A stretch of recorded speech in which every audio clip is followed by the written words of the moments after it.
Good morning students. मैं हूं Smita Sharma and I hope कि आप स्वस्थ होंगे, सुरक्षित होंगे और घर पर ही होंगे। अभी आप लोग स्कूल नहीं जा रहे हैं, कॉलेज भी नहीं जा रहे हैं, कोरोना की वजह से घर में ही हैं। तो आप लोग है ना 3 से 4 घंटे तक पढ़ने की आदत डालिए, ठीक है। एक जगह बैठकर स्टडी कीजिए, ठीक है। तो चलिए आज की करंट अफेयर की क्लास अब शुरू कर रहे हैं। तो आज हम एक क्वेश्चन से शुरू कर रहे हैं कि इस टाइप के क्वेश्चन जो हैं आपको करंट अफेयर से आएंगे। तो पहला क्वेश्चन देख लेते हैं। 4 धामों में से किस धाम के विकास के लिए सरकारी तेल कंपनियों द्वारा रुपए खर्च किए जा रहे हैं? तो 3 ऑप्शन दिए हैं जिनमें से आंसर होगा बद्रीनाथ धाम, ठीक है। बद्रीनाथ धाम के पुनर्विकास के लिए 100 करोड़ रुपए का खर्च 5 सरकारी तेल कंपनियां करेंगी। चलिए इमेज की सहायता से हम बद्रीनाथ धाम के दर्शन कर सकते हैं। चलिए अब हम 5 ऑयल गैस कंपनीज देख लेते हैं, ठीक है। तो इंग्लिश आपको इसलिए पढ़ना ज़रूरी है, कभी कभी वोकेबलरी में प्रॉब्लम्स होने लगती हैं। तो पेपर जो है हिंदी और इंग्लिश दोनों में आता है, तो जहाँ हिंदी में आपका प्रॉब्लम लगे तो आप इंग्लिश में उसको देख सकते हैं, ठीक है। तो देख लेते हैं। सबसे पहली है इंडियन ऑयल कॉरपोरेशन, दूसरी है भारत पेट्रोलियम कॉरपोरेशन लिमिटेड, तीसरी है हिंदुस्तान पेट्रोलियम लिमिटेड और चौथी है oil and natural gas corporation limited और पांचवी है जेल, ठीक है। इन 5 कंपनियों ने सिग्नेचर किए हैं बद्रीनाथ धाम के पुनर्निर्माण के लिए, ठीक है। इनका उद्देश्य मंदिर और उसके आसपास का सौंदर्यीकरण यानी खूबसूरती बढ़ाना है। पहली बार सरकारी कंपनियों ने किसी धार्मिक स्थल का पुनर्निर्माण करने की योजना बनाई है और इसके पुनर्निर्माण के लिए पहली किस्त के रूप में 99.60 करोड़ रुपए दिए जाएंगे, ठीक है। 99.60 करोड़ रुपीस इसके लिए पेमेंट किए जाएंगे पहली किस्त के लिए। उसके बाद है भारत के पेट्रोलियम मंत्री धर्मेंद्र प्रधान जी ने कहा है कि सरकारी कंपनियां बद्रीनाथ धाम का फ्री डेवलपमेंट करेंगी, ठीक है। चलिए अब हम 4 धाम पर चर्चा कर लेते हैं। सबसे पहला है द्वारिका, गुजरात। द्वारिका धाम हमें वेस्ट साइड में दिखाई दे रहा है, ठीक है। उसके बाद है पुरी, उड़ीसा। ईस्ट में पुरी उड़ीसा दिखाई दे रहा है और उसके बाद है रामेश्वरम, तमिलनाडु। सबसे नीचे साउथ में तमिलनाडु में रामेश्वरम तीसरा धाम है और सबसे ऊपर नॉर्थ साइड में बद्रीनाथ उत्तराखंड में 14 धाम दिखाई दे रहा है, ठीक है। मैप की सहायता से आप इसको इजीली और अच्छे से समझ पाएंगे। तो इस तरह उत्तर से दक्षिण तक भारत के 4 धाम हैं जो भारत की चारों दिशाओं में फैले हुए हैं। चलिए अब हम कुछ और मेन पॉइंट्स देख लेते हैं। इस तरह के क्वेश्चन जनरली बैंक के एग्जाम में आते हैं, ठीक है। सबसे पहले हम इंडियन ऑयल कॉरपोरेशन की चर्चा कर लेते हैं। इसके चेयरमैन श्रीकांत माधव वैद्य हैं और इसका हेडक्वार्टर न्यू दिल्ली में है। उसके बाद हम भारत पेट्रोलियम कॉरपोरेशन पर चर्चा करेंगे। इसके इंचार्ज सीएमडी के पद्माकर हैं और इसका हेडक्वार्टर मुंबई महाराष्ट्र में है, ठीक है। तो ये अच्छे से याद करिएगा अगर आप बैंक का एग्ज़ाम देना चाहते हैं तो।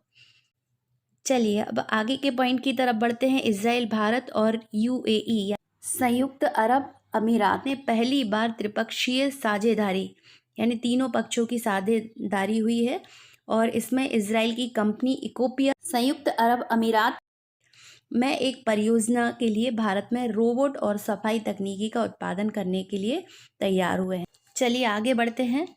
इजराइल के बारे में पहले भी हम चर्चा कर चुके हैं, एक बार और रिपीट कर लेते हैं। यहाँ के प्रधानमंत्री बेंजामिन नेतन्याहू हैं और राजधानी जेरूशलम है। येरूशलम भी कहीं कहीं लिखा आता है और यहाँ की मुद्रा इजरायली शकील है।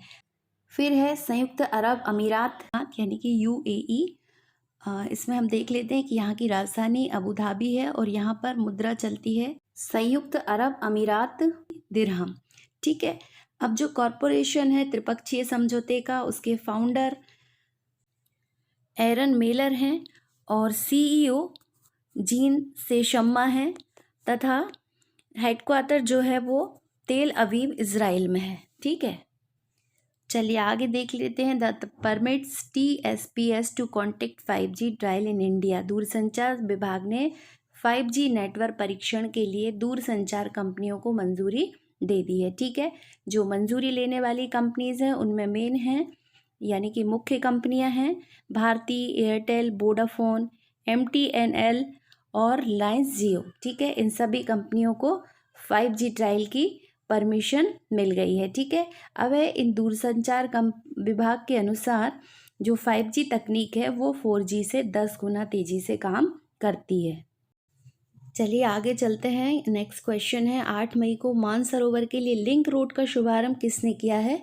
तो इसका आंसर होगा रक्षा मंत्री माननीय श्री राजनाथ सिंह जी ने लिंक रोड का शुभारंभ किया है। चलिए आगे देख लेते हैं कि इसका निर्माण सीमा सड़क संगठन के द्वारा किया गया है, बोर्ड ऑफ रोड ऑर्गेनाइजेशन। यह सड़क जो है वो धारचूल से लेके लिपिलेख तक बनाई गई है। लिपिलेख वो चीन की बॉर्डर के पास है। ठीक है, इसका फ़ायदा ये हुआ है कि मानसरोवर की यात्रा में अब पहले से 6 घंटे हमें कम लगेंगे। ठीक है, कोविड-19 के कारण किसी स्थान पर जाना तो बहुत मुश्किल हो रहा है, इसलिए ये लिंक रोड का उद्घाटन है वर्चुअली किया गया है। ठीक है, चलिए कुछ करंट अफेयर्स हम विदेश से भी पढ़ लेते हैं। कौन सी गैस ग्रीन हाउस गैस के एक शक्तिशाली गैस है जिससे पूर्व से लेकर अब तक तापमान में 30% तक वृद्धि हुई है? आंसर होगा मीथेन गैस। गुरुवार को वैश्विक मीथेन के आकलन रिपोर्ट में मीथेन गैस की कमी करने के फायदे गिनाए गए हैं और मीथेन गैस में कमी से प्रतिवर्ष 2,60,000 लोगों को बचाया जा सकता है।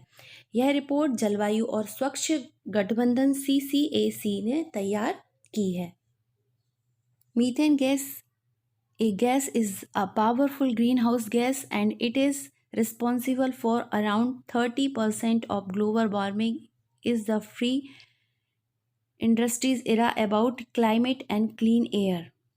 इसकी अभी हम हिंदी में चर्चा कर ही चुके हैं कि मीथेन गैस जो है वो सबसे अधिक पावरफुल ग्रीन हाउस गैस है जिसने कि पहले से लेके आज तक 30% ग्लोबल वार्मिंग को बढ़ाया है, इंक्रीज़ किया है। ठीक है, अब हम देखते हैं CCAC के हेड कौन है। CCAC का फुल फॉर्म है क्लाइमेट एंड क्लीन एयर कोलिटेशन और CCAC की हेड हैं हेलिना मेलन बेल्स। ठीक है, और इसका हेड क्वार्टर पेरिस फ्रांस में है। चलिए आगे बढ़ते हैं। जो बच्चे PSC कंपटीशन की तैयारी कर रहे हैं उनके लिए बहुत इंपॉर्टेंट क्वेश्चन है। इसी तरह के क्वेश्चन जनरली विदेश से पूछे जाते हैं। किस देश में 170 लुप्त प्राय सील मरी हुई पाई गई हैं? इसका आंसर है रूस। रूस में जो है वो 170 सील मरी हुई पाई गई हैं। रूस के दागिस्तान गणराज्य में कैस्पियन सागर के पास 170 मरी हुई लुप्तप्राय सील पाई गई हैं और इसकी जानकारी मास्को मरीन सेंटर के फेमस रिसर्च सेंटर के मेमल्स रिसर्च सेंटर के विक्टर निकीफोटव ने गुरुवार को बताया। इसके 2 कारण बताए गए हैं। पहला है जलवायु परिवर्तन और दूसरा है पर्यटन और औद्योगिकीकरण। चलिए आगे चलते हैं। कैस्पियन सागर जो है वो 5 देशों में फैला हुआ है। यह बहुत बड़ी झील है। 5 देशों में से पहला देश है रूस, दूसरा है कजाकिस्तान और तीसरा है अजरबैजान, चौथा है ईरान और 5वां है तुर्कमेनिस्तान। ठीक है, तो ये 5 देशों में फैली हुई है कैस्पियन सागर झील। कैस्पियन सागर झील में सीलों की संख्या 70,000 है और कैस्पियन सागर जो है वो एशिया महाद्वीप में स्थित है। ठीक है, इसकी गहराई 1025 मीटर है और इसकी सतह का क्षेत्रफल 3,71,000 स्क्वायर किलोमीटर है। कैस्पियन सागर जो है वो दुनिया की सबसे बड़ी खारे पानी की झील भी है। ठीक है, तो आशा करते हैं कि आज का चैप्टर आपको अच्छे से समझ में आया होगा। अब हम यहीं पे हमारी क्लास को क्लोज कर रहे हैं। तो आज के लिए धन्यवाद। जय हिंद, जय भारत।